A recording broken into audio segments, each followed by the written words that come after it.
Hello everybody, welcome to Falcon computer academy. मैं हूं केवल विजय और मैं आज आपको पावर पॉइंट 2016 में लेक्चर नंबर 9 पढ़ाने जा रहा हूं।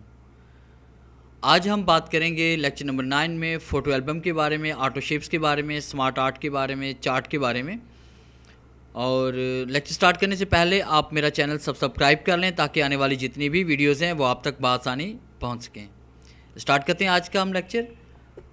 सबसे पहले हम बात करेंगे फ़ोटो एल्बम के बारे में कि अगर आपके पास बहुत सारी पिक्चर्स की कलेक्शन पड़ी हुई है, कोई फैमिली फंक्शन हुआ है, या जैसे बर्थडे की पिक्चर्स होती हैं, या उसके बाद आपके पास वेडिंग की पिक्चर्स होती हैं, या एंगेजमेंट की पिक्चर हैं, या किसी पार्टी की पिक्चर्स हैं, तो आप उन तमाम पिक्चर्स को फ़ोटो एल्बम की शक्ल दे सकते हैं।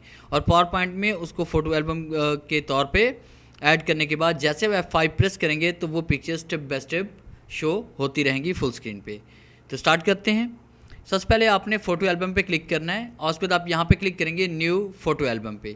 फिर उसके बाद आपने उस ड्राइव में जाना है, उस फोल्डर में जाना है जिस ड्राइव या फोल्डर में आपके पास सारी पिक्चर्स पड़ी हुई हैं। जैसे हमारे पास पिक्चर यहाँ पड़ी हुई हैं, फाइल एंड डिस्क पे हम क्लिक करते हैं और मेरी पिक्चर यहाँ पे डी ड्राइव में पड़ी हुई हैं। और उसके बाद यहाँ पे वॉलपेपर पे हम क्लिक करते हैं और वॉल पे क्लिक करने के बाद हमने यहाँ से वो तमाम पिक्चर सेलेक्ट करनी है जिन पिक्चर्स को हम फ़ोटो एल्बम में यूज़ करना चाहते हैं। जैसे हमारे पास देखें एक पिक्चर ये है, कंट्रोल के साथ आप बाकी तमाम पिक्चर्स पे बारी बारी क्लिक कर सकते हैं। तो इसमें वो तमाम पिक्चर्स सेलेक्ट कर लें जिन पिक्चर्स को आप फ़ोटो एल्बम में शो करवाना चाहते हैं। और उसके बाद जैसे आप इंसर्ट पे क्लिक करेंगे तो आपके पास वो तमाम पिक्चर यहाँ पे शो हो जाएंगी। यानी टोटल 14 पिक्चर्स हमारे पास हैं जो यहाँ पे शो हो चुकी हैं। आप उसके बाद देखें एल्बम लेआउट हमारे पास है। इसमें देखें एक पेज पर एक ही पिक्चर को शो करवाना चाहते हैं, या 2 पिक्चर को शो करना चाहते हैं, या पिक्चर विद टाइटल देना चाहते हैं, या पिक्चर विद टाइटल और पिक्चर विद इसमें हम दे रहे हैं यहाँ पे। जैसे हम देखिए यहाँ पे क्लिक करेंगे तो फॉर्मेट आपको यहाँ पे नज़र आ रहा है, उसका नेम भी साथ में नज़र आएगा और उसके साथ पिक्चर भी आपको नज़र आएगी। और उसके बाद हम यहाँ पे क्लिक करते हैं और क्लिक करने के बाद देखिए एक पेज पर हम 2 पिक्चर्स को देखना चाहते हैं, ये प्रीव्यू आपको नज़र आ रहा है। अगर एक पेज पर एक ही पिक्चर को देखना चाहते हैं तो 1 पिक्चर पे क्लिक करें और उसके बाद आप देखें फ्रेम शेप पे आते हैं कि फ्रेम शेप किस तरह की होनी चाहिए। आया कि राउंडेड होनी चाहिए जिस तरह से ये हमारे पास में आ रही है, आया कि इसमें देखिए सिंपल फ्रेम इसमें होना चाहिए, या उसके बाद कंपाउंड का होना चाहिए। और जैसे हम क्रिएट पे क्लिक करेंगे तो आपके पास ये फ़ोटो एल्बम क्रिएट हो जाएगा। अब देखिए आपके पास, क्योंकि मैंने विंडो यहाँ पे जो इंस्टॉल की है, ऑफिस जो इंस्टॉल किया था वो फाल्कन के नाम से किया था, तो फोटो एल्बम बाय फाल्कन आ रहा है। आप यहाँ पे इसको एडिट भी कर सकते हैं। अब जैसे आप कीबोर्ड से F5 प्रेस करेंगे तो आप देखें फोटो एल्बम बाय फाल्कन, और जैसे हम क्लिक करेंगे तो देखिए नेक्स्ट पिक्चर्स में आ रही है। हम क्लिक करते जाएंगे और नेक्स्ट पिक्चर्स में ऑटोमेटिकली आती जाएगी। और उस पर आप टाइमिंग भी अप्लाई कर सकते हैं कि ठीक 1 सेकंड बाद, 2 सेकंड बाद, या 5 सेकंड या 10 सेकंड बाद पिक्चर खुद ब खुद चेंज हो, तो वो भी आप कर सकते हैं। तो अगर आप इस पर ऑटोमेटिकली इसको अप्लाई करना चाहते हैं तमाम पिक्चर्स को, तो आपने एनिमेशंस पे आना है, बल्कि ट्रांजेक्शंस पे आ जाएं। उसके बाद देखें यहाँ पे कमांड है ऑन माउस क्लिक। अब माउस क्लिक को यहाँ से ख़त्म कर दें, आपने आफ्टर पे आना है। आफ्टर कितने सेकंड के बाद नेक्स्ट स्लाइड हो? 3 सेकंड के बाद। और जैसे हम यहाँ पे अप्लाई टू ऑल पे क्लिक करेंगे और उस पर F5 प्रेस करेंगे तो ऑटोमेटिकली देखें आपकी पिक्चर चेंज होती जाएंगी। अब दोबारा आपको क्लिक करने की ज़रूरत नहीं पड़ेगी। तो इस तरह से आप तमाम पिक्चर्स को ऑटोमेटिकली भी शो करवा सकते हैं। स्केप का इस्तेमाल करके आप फुल स्क्रीन से बाहर आ सकते हैं। और उसके बाद नेक्स्ट कमांड हम पढ़ने वाले हैं इसमें ऑटो शेप के बारे में। ऑटो शेप की ये बिल्कुल वही कमांड है जो आप MS वर्ड 2010 में पढ़ चुके हैं। अगर आप ऑटो शेप की ये तमाम कमांड्स अगर आप देखना चाहते हैं और ये लेक्चर अटेंड करना चाहते हैं तो MS वर्ड लेक्चर नंबर 10 ज़रूर विज़िट करें और उसे ज़रूर देखें।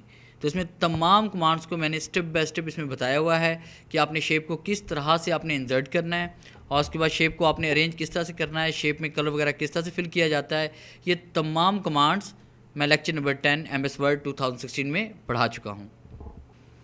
और इस लेक्चर का लिंक मैं नीचे डिस्क्रिप्शन में दे रहा हूँ, आप यहाँ पे क्लिक करके भी आप उस लेक्चर तक जा सकते हैं।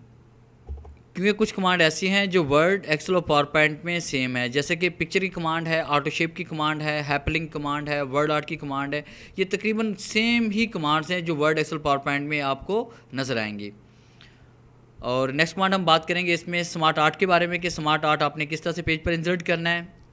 तो सबसे पहले देखिए हम यहाँ पे एक ब्लैंक शीट क्रिएट करते हैं और उस पर आपने यहाँ स्मार्ट आर्ट पे क्लिक किया। स्मार्ट आर्ट पे क्लिक करने के बाद आपके सामने देखिए स्मार्ट आर्ट का ये बॉक्स ओपन हो जाएगा। वैसे एक कमांड आपके पास एक्सेल और वर्ड में भी मौजूद है। अब यहाँ पे क्लिक करके आप किसी भी शेप को यहाँ पे सिलेक्ट करेंगे।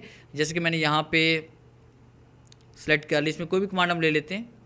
जैसे हमने ये वाली शेप इसमें सेलेक्ट कर ली और जैसे हम ओके क्लिक करते हैं तो आप देखें कि शेप आपके पास यहाँ पे इंसर्ट हो चुकी है। तो इसके बाद आप यहाँ पे इसमें डिटेल दर्ज कर सकते हैं कि आपके सामने देखें यहाँ पे टाइप योर टेक्स्ट हेयर के बॉक्स में आप यहाँ कुछ भी राइट कर सकते हैं। जैसे मैंने यहाँ पे टाइप किया MS वर्ड। अब जैसे हम यहाँ पे MS वर्ड टाइप करते हैं तो आप देखें वर्ड यहाँ पे लिखा गया और उसके बाद आपने कीबोर्ड से डाउन एरो प्रेस करना है और उसके बाद इसमें इसकी डिटेल लिख सकते हैं कि इसमें क्या कुछ हम करवाने वाले हैं। जैसे हम पढ़ा रहे हैं वर्ड 2016 और जिसमें हम पढ़ा रहे हैं टैब्स के बारे में। और उसके बाद देखें इसी तरह से आपने यहाँ पे क्लिक करना है और क्लिक करने के बाद यहाँ पे आप कुछ भी टाइप कर सकते हैं। जैसे आपने यहाँ पे टाइप कर लिया MS एक्सेल, इस तरह से आप डाटा इसमें टाइप कर सकते हैं। और अगर आप चाहें तो बाद में इसको फॉर्मेट वगैरह भी यहाँ से कर सकते हैं। इसी कलर स्कीम भी यहाँ पे चेंज कर सकते हैं। और ये बहुत सारे हमारे पास यहाँ पे पैटर्न्स पड़े हुए हैं, आप इनमें से कोई भी पैटर्न यहाँ से ले सकते हैं। और ये देखें कि हमारे पास यहाँ पे शेप्स के डिफरेंट स्टाइल पड़े हुए हैं, इन स्टाइल को आप यहाँ पे ऐड कर सकते हैं। और स्मार्ट आर्ट की मैंने कंप्लीट डिटेल MS वर्ड 2016 में लेक्चर नंबर 11 में दी हुई है। अगर आप वो लेक्चर नंबर 11 अगर आप देख लेंगे तो इसमें तमाम स्मार्ट आर्ट की कमांड आपको इजीली समझ आ जाएगी।